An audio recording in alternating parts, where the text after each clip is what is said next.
Don't Thank Box, donc la plus petite voiture de la famille Don't Thank. Un SUV urbain au joli design, un peu un mélange de Mini Cooper et un peu de Fiat 500. Une ligne LED superbement dessinée et des phares à l'avant qui font vraiment impression.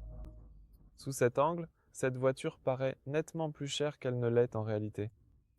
Le prix de cette voiture est d'environ 30 000 dollars. Comme vous pouvez le voir, les roues de 17 pouces sont suffisantes pour la ville. Longueur de 4 mètres, donc c'est clairement un SUV urbain qui, malgré ses dimensions, peut vraiment contenir beaucoup de choses, ce que nous allons voir tout de suite. Voilà à quoi il ressemble de côté. Il s'agit souvent d'une combinaison de deux couleurs. Ici, nous avons un bleu avec du noir, des vitres latérales sans cadre, que nous allons également voir dans un instant. Rétroviseur escamotable, poignée de porte rétractable, ce qui rend cette voiture plus aérodynamique. Voici à quoi ressemble le côté de la voiture. Son design est un peu chinois, mais il se distingue clairement et fait forte impression. Si on ouvre cette voiture, maintenant avec ce joli bouton au design soigné, elle émettra un son amusant. Nous pouvons maintenant déverrouiller enfin ce coffre et voir tous les trésors qu'il pourrait bien contenir.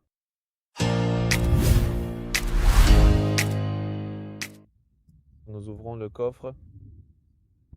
Il ne s'ouvre pas automatiquement, mais comme vous pouvez le voir, le coffre est vraiment plutôt agréable. Pour une petite voiture urbaine, moi je trouve que c'est parfait.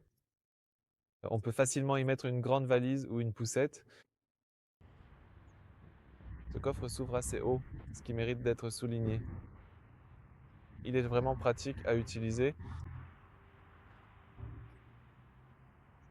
Bien, nous pouvons maintenant le refermer. Entrons à l'intérieur. Comme vous pouvez le voir, les poignées sont déjà prêtes à être ouvertes. Voilà à quoi cela ressemble à l'intérieur.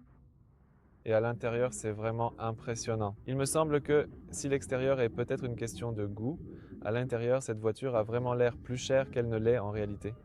Si l'on s'assoit à l'arrière, il y a de la place, beaucoup même.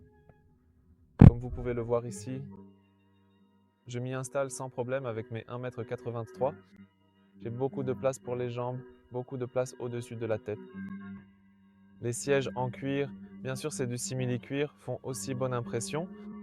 Allons à l'avant. J'ai déjà mentionné ces vitres latérales sans cadre. Elles sont tout à fait impressionnantes au premier regard.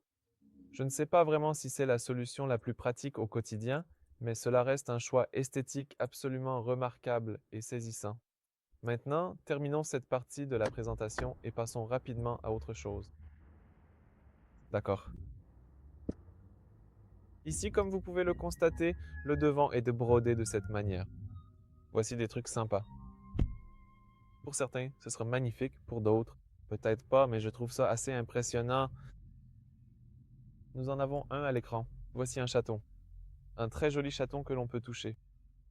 Il y a quelques easter eggs, comme par exemple le changement de l'éclairage d'ambiance. Nous avons bien sûr un éclairage d'ambiance, ce qui vaut la peine d'être noté. Cela se fait en touchant la lampe. Quoi d'autre? Le volant est un peu aplati. Regardez, voici à quoi ressemble ce volant avec cet aplatissement ici et ici, mais c'est assez confortable à conduire. On peut également remarquer partout ce cuir, ce matériau qui a vraiment un bel aspect. Les plastiques ne grincent pas. J'ai fait quelques tests et vraiment tout est assez stable et bien assemblé.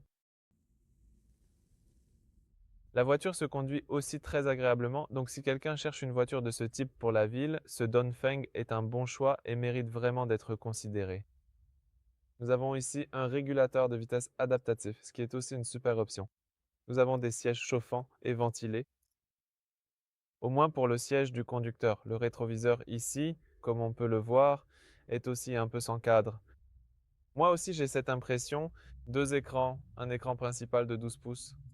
Il n'y a pas d'Android Auto intégré, mais il est bien sûr possible de connecter Android Auto ou Apple CarPlay via un appareil externe. Mais ce n'est pas intégré. Il y a un système de screen mirroring, ça fonctionne correctement.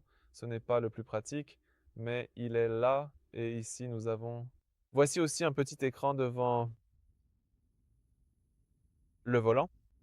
Voilà à quoi ressemble le Dongfeng de l'intérieur. Comment se conduit le Dongfeng Box? J'ai conduit cette voiture pendant un certain temps en ville et je dois admettre que c'est vraiment agréable. Elle réagit bien à toutes les irrégularités de la route. Le rayon de braquage, je dirais qu'il est moyen mais suffisant. Ce n'est pas un démon de la vitesse. La vitesse maximale est de 140 km/h, mais c'est largement suffisant en ville.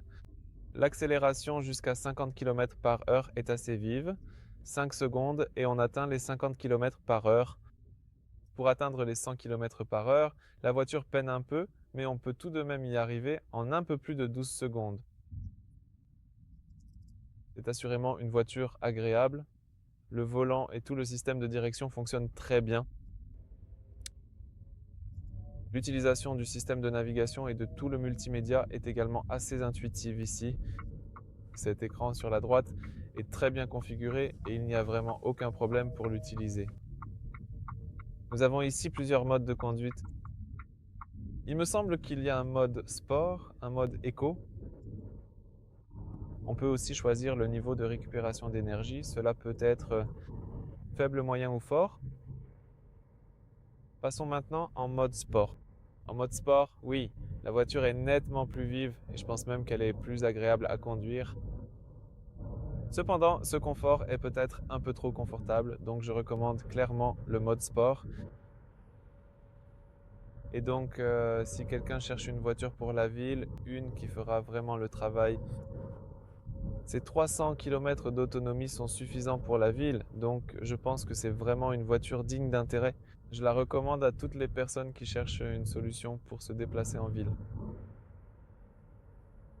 La performance globale de la vitesse de recharge est également tout à fait suffisante, surtout pour les recharges que l'on effectue quotidiennement à la maison ou sur les différentes bornes de recharge publiques situées en zone urbaine. Le volant est aplati en haut et en bas, et pour être honnête, cela m'a beaucoup plu. Cela a un certain charme et c'est vraiment agréable. Grâce à cela, la conduite de la voiture est facilitée. Comme vous pouvez le voir, tout fonctionne ici de manière fluide, comme il se doit. Merci pour votre attention.